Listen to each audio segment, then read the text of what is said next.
निगरान वज़ीर-ए-आला पंजाब मुस्तफा नकवी ने कहा है कि जड़ांवाला वाक़े से जुड़े 2 मरकजी मुलज़मान को गिरफ्तार कर लिया गया है और वो फिलहाल CCTD की तहवील में हैं।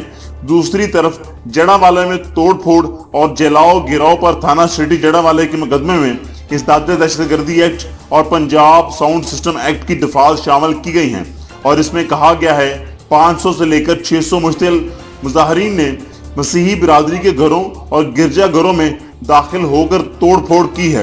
इस मुकदमे के मुताबिक 8 लोगों ने लोगों को इश्तिआल दिलाया और मुजाहरे की क़यादत की, जिनमें से 2 का तल्लुक मजहबी गिरोह मजहबी जमात अहले सुन्नत और तहरीक लब्बैक पाकिस्तान से है। IG पंजाब ने जलाओ गिराव और तोड़फोड़ में मुलव्वस 128 मुलज़मान की गिरफ्तारी की तस्दीक करते हुए कहा है कि मसीही कम्युनिटी की हिफाजत के लिए तमाम तर इक़दाम उठाए गए हैं। इस वाक़े के बाद बुध को रात गए जिला फैसलाबाद में आइंदा 7 रोज के लिए दफा 144 का नफाज कर दिया गया था, जिसके तहत हर किस्म के एहतजाज और जलसे जुलूसों पर पाबंदी आयद है। इंतजामिया की जानब से जारी करदा एक नोटिफिकेशन के मुताबिक तहसील जड़ांवाला में आज जुमेरात तमाम सरकारी और प्राइवेट अदारे बंद रहेंगे। याद रहे कि बुध की सुबह कुरान की मुबैना बेहरमती के वाक़े के बाद मुश्तिल मुजाहरीन की जानब से मसीही आबादी पर दावा बोलकर मुतअद्दिद गिरजा घरों को नजर आतश कर दिया गया था, जबकि क्रिश्चियन कॉलोनी में वाक़या मसीही शहरियों के घरों के अलावा सरकारी इमारतों में तोड़ फोड़ भी की गई थी। दूसरी जानब अमेरिका के महकमा खारजा के तर्जमान वेदांत पटेल ने एक ब्रीफिंग के दौरान मसीही आबादी पर हमले के तनाजुर में एक बयान भी जारी किया है। इन्होंने कहा कि हमें इस बात पर शदीद तशवीश है कि पाकिस्तान में कुरान की मुबैना बेहरमती के रद्द-ए-अमल में गिरजाघरों और हाइशी इलाकों को निशाना बनाया गया है। हम पुरअमन अंदाज में इज़हार आज़ादी राय की हमायत करते हैं और लोगों को अपने मजहब और अकीदे पर अमल करने के हक के भी हमायत करते हैं। इस वाक़े के बाद सोशल मीडिया पर अपलोड की गई वीडियोस में मुजाहरीन को मसीही अमलाक में तोड़फोड़ करते हुए देखा जा सकता है। इस दौरान पुलिस सिर्फ खामोश तमाशाई बनी दिखाई देती है। जड़ांवाला एक छोटा सा शहर है जहां मसीही आबादी की तादाद मजमूई आबादी के 5% के लगभग है, जिनमें से ज्यादातर लोग ईसा नगरी में ही आबाद हैं। इस वाक़े के बाद ओहदे से हटाए जाने वाले AC जड़ांवाला शौकत मसीह ने बताया कि सुबह 8 से 9 बजे के दरमियान हमें मुश्तिल मुजाहरीन की जानब से ईसा नगरी में एहतजाज और आग लगाए जाने की इत्तलात मिली थी। इनका कहना था मुश्तिल मुजाहरीन ने हाथों में डंडे उठा रखे हैं और ऐसे ही एक गिरोह की जानब से AC जड़ांवाले के दफ्तर पर भी हमला किया गया। जड़ांवाले के रहायशी 31 साला यासर भट्टी इन अफराद में से एक थे जिन्हें इस सूरत हाल के बायस अपना घर छोड़कर भागना पड़ा।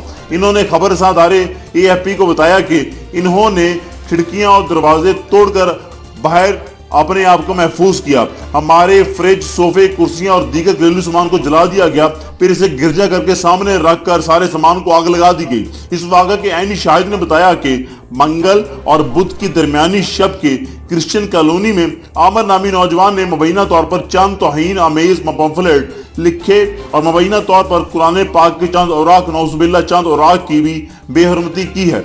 इनका कहना था कि फजर की नमाज के बाद इस वाक़े की इत्तला मिलने पर मुश्तिल अफराद की बड़ी तादाद इलाके में जमा हो गई और तोड़ फोड़ भी शुरू कर दी। इन्होंने बताया कि इस वाक़े की इत्तला मिलते ही पुलिस ने क्रिश्चियन कॉलोनी के मकीनों को यह इलाका खाली करने को भी कहा। सहाफ़ी के मुताबिक भारी नफरी तैनात होने के बावजूद पुलिस मुजाहरीन को कंट्रोल करने में नाकाम रही। जड़ांवाले के थाना सिटी के एक एहलकार ने भी तस्दीक की मुजाहरीन की जानब से मसीही बस्ती में मौजूद कुछ घरों को आग लगाई गई है, जबकि वहां लूटमार करने की भी इत्तलात मौजूद हैं। एक ऐनी शाहिद ने नाम न ज़ाहिर करने की शर्त पर बताया कि शहर के मुतासरा इलाकों में क्रिश्चियन कॉलोनी, नाश्तर कॉलोनी, ईसा नगरी, महारावाला, चक नंबर 120 गाँव शामिल हैं। इनका कहना था कि शहर के वस्त में कायम क्रिश्चियन कॉलोनी की आबादी घरों को छोड़कर जा चुकी है। फादर खालिद मुख्तार के मुताबिक क्रिश्चियन कॉलोनी में सबसे ज्यादा हंगामाराई हुई है। इन्होंने बताया क्रिश्चियन कॉलोनी का गिरजाघर नजर आतश करने के बाद एक गिरोह ने नासिर कॉलोनी में वाक़या इनकी रहाइश गाह पर पैरिश हाउस का रुख किया और 2 घंटे से ज्यादा वो इसके बाहर जमा होकर एहतजाज करते रहे। इनका दावा है इस दौरान मुश्तिल हजूम ایک دوسری بستی میں قائم گرجا گھر کے نظر آتش کرنے کا ارادہ کیے ہوئے وہاں سے نکلا، ان کے گھر سے دور ہوا، جس کے فوراً بعد وہ وہاں سے نکلنے میں کامیاب ہوئے۔ تاہم ان کے وہاں سے نکلنے کے بعد ہجوم نے پیرش پاسٹر ہاؤس کو بھی جلا دیا۔ ہم بینگ اے مسلم قرآن مجید کی بے حرمتی کرنے پر اس واقعے کی پرزور مذمت کرتے ہیں۔